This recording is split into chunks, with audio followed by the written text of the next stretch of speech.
hope so. Of course, it's all fun and games when it comes to prediction, trying to spice things up. We did see a spicy fish used in Game 5. This is Game 6, the midway point of the 12.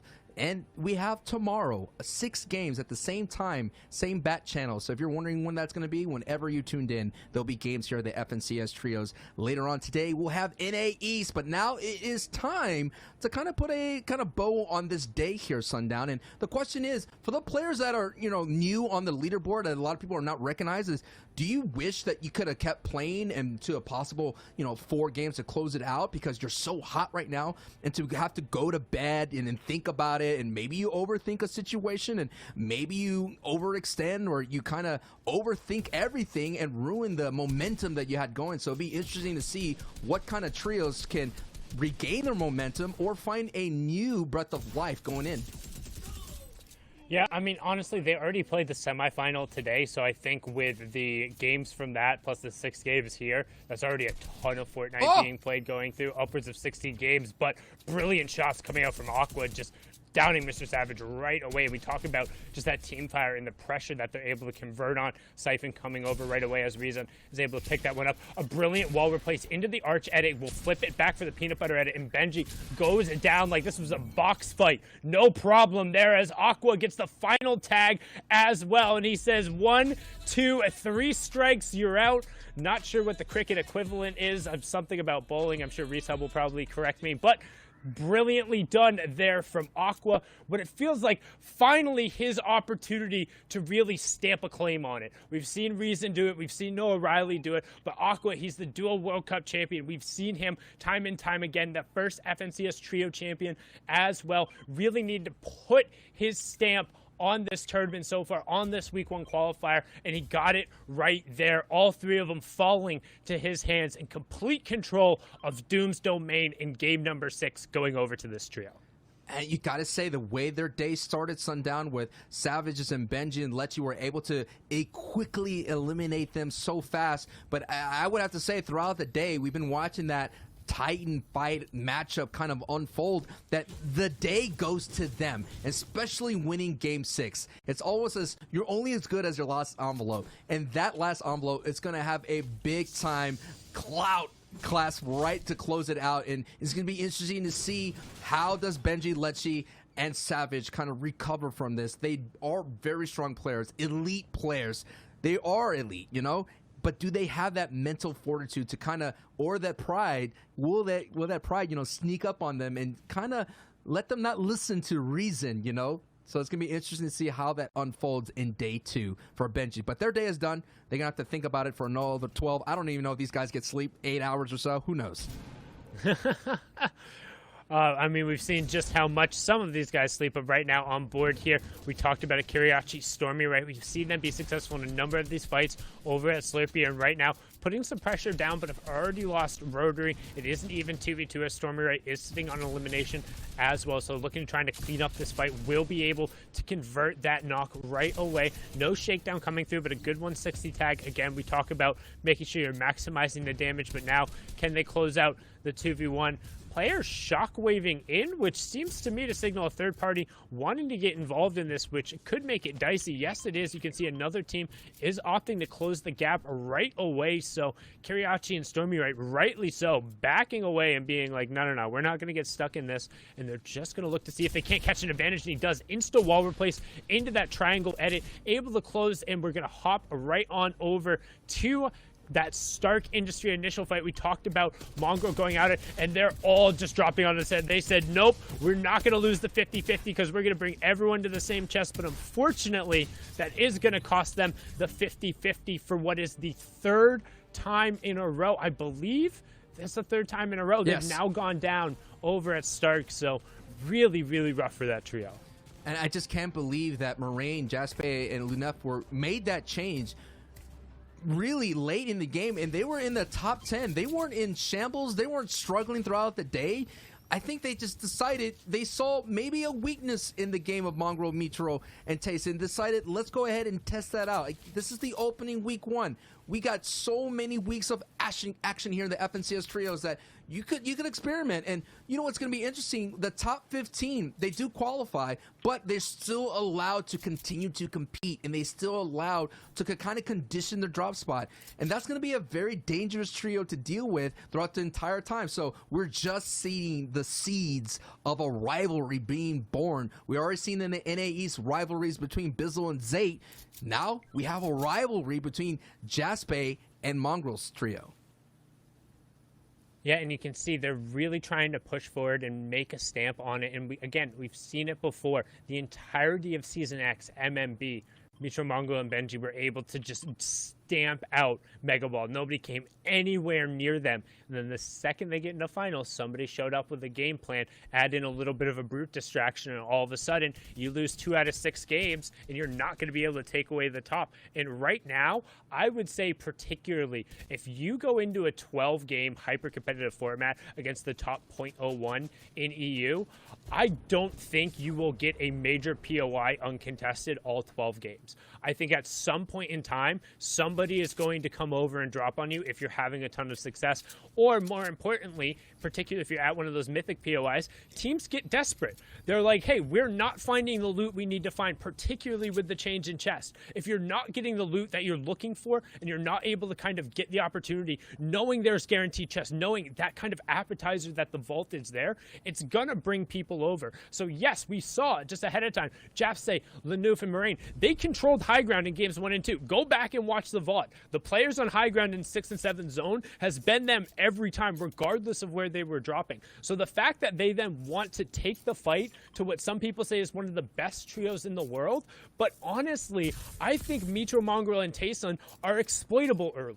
If you get in their head, if you're able to get on them and they lose a 50-50 drop and they don't necessarily get the loadout or the shields and you're able to get them 1 or 2 rounds in a row, I don't think they're necessarily capable as a newly formed trio of setting up a game plan to overcome it. You saw it this round. They all tried to land together. They tried to go like, okay, we'll just like dive bomb the chest and maybe one of us will get it and the other one's a pickaxe. They lost because the other players had better drops and got to the solo weapons and collapsed down there. So the question is, going into tomorrow, now that all of your momentum has been stifled, can you go back, can you game plan together, and can you come up with a way to execute better than the team who has now forced you out of your drop spot 3 times in a row? And the last 2 times, it wasn't even close. Yeah, and that is what's interesting as well as Mongrel, Mitro, and Tayson. They got people all over the YouTube community, a lot of VOD reviews, a lot of people looking at exactly how to do. I mean, it reminds me of the days going way back into the lore of Aiden, figuring out how to solve the puzzle of Nick Merckx. And no doubt, Aiden had a playbook to take out Nick Merckx in Tilted Towers. I'm talking about old school times here, but you're right. We have some elite players going down early. And the thing is as well is I feel like in the EU region, there hasn't been any changes in trios, volatile changes as much as NA East. And now with that opportunity, that could be an option. I mean, that trio has been together for a long time, ever since FNCS Trios was announced here for the season. So now we're seeing the #1 spot now being kind of just shaken down as Snap Miro Dog and Miro and Snapper take out the first place.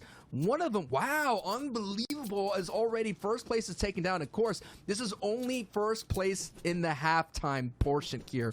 As we're taking a look into this matchup, Kenzix, 4ZR, and Nate were at 95 points in first. Right behind was Vettel, iDrop, and Star6 with 93 points. And of course, Amplify, ADN, and Matzo, who have 1 victory out with 75 points. So there is a big time gap between first and second, but it's going to be closed a little bit more, knowing that our first place team is now out of this fight. And it's interesting, Sundown, is that we've seen a lot of people getting caught in that Weeping Woods area. You know, we saw Benji Fishy get caught out there, and now we're seeing Kenzix and his squad getting caught out there as well. Yeah, I mean, it's not nicknamed Wolverine Woods for no reason. You know that Predator is lurking by. It's not just him. We've seen a number of people set up those quick advantages and a really good job executing right there. And one thing I do kind of want to talk about as we see Jaspe, Lanouf, and Moraine, they're just on the outside looking in. Again, we've talked about it. They were top 6 coming into this game, but they've opened up an opportunity now with Nate going down and the fact that they've been relying on the car rotation. The one thing is if you're using a truck or using 2 cars, somebody is solo solo going out there, and that's what happened to Nate. He ended up late on that rotation and got picked off, so I'm assuming Forziar and Kezix are still around somewhere. But this has opened up a huge window for Vettel, iDrop, and Sturzix, who have been surprisingly consistent. They've actually had the best overall placement average, 6.8, and they're second in terms of elims at 5.8. So they're going to have an opportunity to take this top spot here. And as we hop on board, it's actually Forziar has been downed as well, so it's all going to be up to Kezix.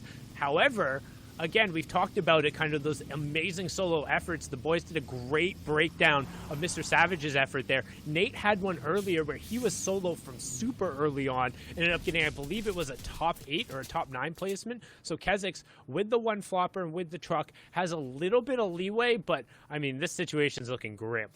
Looking very grim as the Reaper is knocking on Kezix's door at the moment. Only a flopper here maybe gets this siphon right here with this elimination. No, it doesn't. And that's just not going to be good, as he does get the siphon from that elim, but now he's only sitting 54 above, and now he has to fight in this, and this is going to be, wow! Milo gets taken out so quickly with a nice flick of the wrist. The pump shotgun goes through, and Kezix is not done yet. He's like, hey, I heard my boy Reese is voting for me, is rooting me on, and I'm going to go ahead and carry the torch like Mr. Savage did. I mean, that's the beauty of the trios game. One player could hold on and get that placement points. One player could clutch up. One player could do it all and win a victory royale. So it's not yet over. He's going to have the opportunity to go over the top, but oh my goodness, out's going some more shots in, and we're going to get some more storm fights, and he's going to be like, wait a minute, how dare you? But how dare you, bang, get eliminated yourself and get rewarded with a legendary pump shotgun. Kezix, my man, what are you doing? So well done from him there. And the key, the start of that fight, the first knock that he ended up getting, he didn't get siphon going over, so he had the flopper in his back pocket, never had to use it, and then he was pushing aggressively. He wanted those players. He wanted that 1v2, and you could tell the other ones didn't. While that was going on, Rifla was able to pick up Lenouf on the side, so now you can see that he's going to be actually pushing in towards this duo of Moraine on the side, who's looking to get shots on him. There's Jaspe over there, but he's going to be getting closed in on. They're all in a poor situation. He has some excess shields, but right now we're going to swing on over. You have Clement, Floki, and Nazor in a fight right now. They're going to pick up Mona's also on the other side, and they have them pinned against the outside. I would definitely assume that the French trio is going to be able to pick this one up. They've been extremely efficient in their fights, and the new kids on the block have had a tough time so far today, Sancho. Yeah, man, they started off very hot. They were in the top 5, and now they're just slowly slipping down the leaderboard. It's just a matter of the adjustments that are coming out, and at the same time, the marathon that it is already, they've already competed in round 2, and round 2 happened just in the early mornings here in the West Coast side here in America, and all that unfolded 3 hours to getting yourself into the top 33, and that in itself is a fight.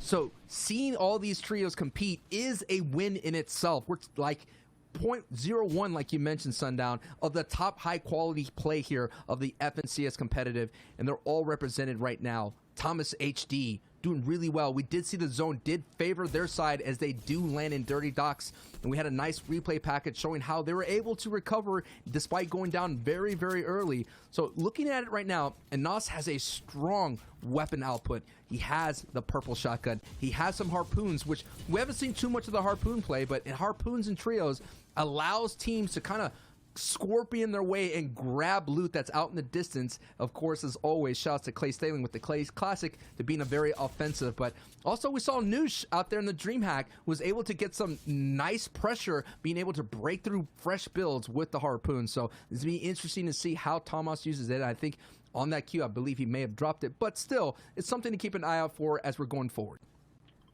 And Kezix going down there to Joel in the side. So our number 1 leaders going into match number 6 have been upset. There will be no more points taken from them, just the miraculous double elims that came out from Kezix and his push there, putting him up to 97 points. But it opens the door for everyone else to kind of close that gap. Again, don't forget 25 points for that victory royale, as the format just reminded you.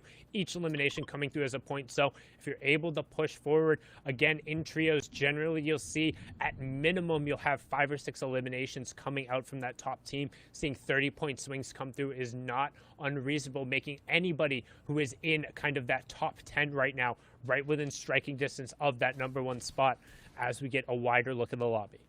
Yeah, during the Ninja Battles broadcast, Ninja joined the cast of Bala and Monster D-Face, and Ninja mentioned that in a trio competition, you have to get elims. Considering that placement points kind of dole out until 17th, that is a long time, and sometimes that happens during the moving rotations of the moving circles, and at that point, we already seen it in the opening of the broadcast. We had teams make it so far into the top 20 and already in rotating circles, and you could walk away with 0 points considering that you just played for placements, and that is going to be such a deflating factor. You make it so far, you make it to in-game, and you get nothing. You look at your leaderboard standings, and you get a goose egg, and that is when the mental fortitude is tested, and you have to figure out, can we just stick to the game plan, stick to our rotations, stick to our landing, stick to what we know we've been doing best in all these cash cups and all these scrims, or do we change it up? And already, we're already seeing the adjustment from Jaspe and his trio able to bully out Mongrel, Mitro, and Tayson. But this fight is now bowling out between the two. We're seeing shots going in between 2 different neighbors. It's 2 metal bases as Paco is getting beamed and Jachu does go down as Raxo Came and Artur are getting some nice opportunities here. Again, the top 15 get advanced, and this is one of those squads that are just in the top 20. So this is still important. Even though you're not going to play for the #1 spot, there's still so many big-time matches that are happening all over the match and all happening on the leaderboard right now. Yeah, and this action is explosive, as you see there. The gas can into the double cars will go over there, but now hopping on board here, iDrop, Sturzix, Vettel, the team who is in 2nd place coming in this match, picking up an elimination there, doing a good job to try and occupy as much spot as you can. You can see right now, honestly, so many teams are packed in to this western side that where this 5th zone pulls is going to play a major factor in what happens next, and they're directly on top of it, so they're going to use all of these excess resources and just build out as much of a tunnel as they can. They've been playing low ground almost exclusively, so don't expect them to go up and challenge. The question is what action happens around them, as we can see Kami and his teammates on the low ground trying to put some pressure up onto Jamside and Co, but they're doing a good job at rebuffing them, as this rotation is going to be really awkward as they have to go not only a little bit uphill, but they're kind of pinned against it to where the other teams are going to have a constant firing range on them pretty much the entire time. However, they do have the 2 shockwaves, so anticipate them using those to force everyone up.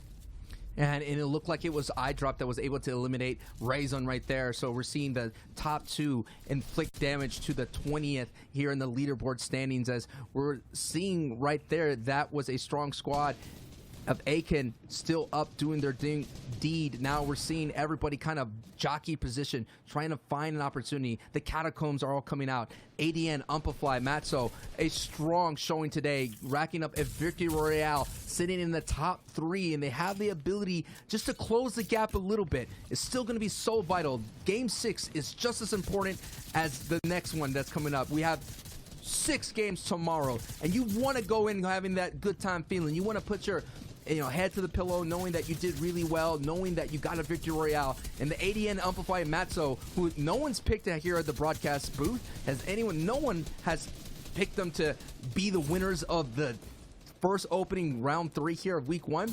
They could do it. I mean, they've been so consistent, Sundown. You've been saying they've been sneaking up the leaderboard ever so quietly, and sometimes it's the silent ones that you have to keep an eye out for. Yeah, and I mean, we've seen Amplify and Matzo for a long time. They've been playing together for a while. I think the addition of ADN really makes sense, and the fact that they've stuck to this same game plan and been able to execute it. However, with that being said, Amplify getting picked off on that rotation there and putting them into this 2v3 situation in most fights, it's going to be a little bit more difficult, but we are also getting into that placement threshold territory. You can see 17 trios remaining, so next one's going through will start resulting in points. 42 players remaining. Slicks picking up Roscoe, Anas going down there, Lariz getting the confirmation as well. 40 players remaining, but still the trio's not quite ticking over. Last game's winner losing another player as Anas will go down. The pressure continuing to remain on Thomas HC's shoulders, as now we get a wide here in ADN, trying to work up the backside of the zone, looking to sneak in and find whatever pumps they can on this layer, and a brilliant pick up there onto Airwalks, but it wasn't his knock, so no points and no siphon coming through, just the excess materials. It's going to be forced to burn his chug splashes, hit a crash pad, and doing a really good job of utilizing the tools he's given. The question is, can he land the shot on any of these players coming down? In a brilliant one there. That one will be his siphon. It's all going to be on ADN's shoulder as Matzo goes down, and he catches a ton of AR bullets as soon as he opens up that edit. It's so rare to see mobility recycle as down goes ADN. That ends the run for our third place at the moment. Again, a cumulative leaderboard going into day 2. So as the Storm pushes back inside, as Clement now and Floki are really heating up at the right moment with some nice edit down hits, some strong hits with that pump shotgun. The range on the pump shotgun is very deceiving. Sometimes you gotta throw your shot as Thomas HT finally goes down, so that trio is out as Vato is now getting a big hit on Floki. So Vato is now chasing Clement and Neko through this build as they're working on the ground low. Let's take an overview look here. We're seeing who's at height. We're seeing Vato still on the backside, mid ground, and we're looking to a new team that hasn't been in game very much. It's the RCN2 trio up at height, and it's going to favor them, Sundown, because the elevation is going up. The elevation is going up, but back on board here, they were second place. They're going to be pushing forward that top spot now. It's eye drop, and Stursix doing a good job again, playing hip to hip with each other. Vettel has been down for a while, so these two trying to do whatever they can to salvage this point. This is game number 6, the last one for today, but the halfway point. Don't forget, 6 more games tomorrow. We'll have an hour break after this, and then NA East Grand Final action will kick off. But you can see Miatfo up on the high ground getting a elim confirmed, but then getting knocked. High ground just got knocked down. Both of those players being knocked down signifies that somebody went up either with a shockwave or shot them down, and the distance dropping them will cause them to be self-eliminated. That means high ground is open. Kami was the one who forced that drop going through and will get the elimination credit. But eye drop being too far forward, not connecting to Sturzix, no help coming through, and that's the Become Legends trio capitalizing on that. But Nacor will immediately turn around. It's all on Sturzix to just stay in the match, avoid being eliminated, get as many points possible. There are so many little rats and crevices, so many solos and duos, no complete trios left as everyone is fighting for their final spot and final opportunity in match number 6. Sturzix in first place currently in your top right. Nacor looking to charge up into the top 10 on your bottom right, and everyone else on the wide on the left as Sturzix picks up a huge elimination, pushing him up to 3, gets a first pump shot, can't find the second. A brilliant job while replacing. He says nope, going forward out into the zone, replaces the layer, turns around, misses a key shot, but he finds the 180, pushes him into the top 4 as well. Sturzix showing why his team should be in first place right now. Sturzix is getting it on at the right moment, heating up for his squad with 112 points. On the bottom right is Nacor. He got a beam on height. So Nacor right now is sitting at height, and you're seeing all the chaos down below as Rifla goes down from Acor. Ator is up, but it is the story of Sturzix, who is all by himself. His squad went down so early. Can he clutch it up in a top 3 situation? Already happy with the points, but the Victory Royale will be that cherry on top. Nacor has everything going his way with a dominant position right now, but Sturzix is not done. He's stirring the pot. It gets a big time. It's a 1v2, and no, it is Nacor, and Sundown applauds the performance seen out here as we close out day 1 here, game 6. Wow, Sundown, wow. And a brilliant effort from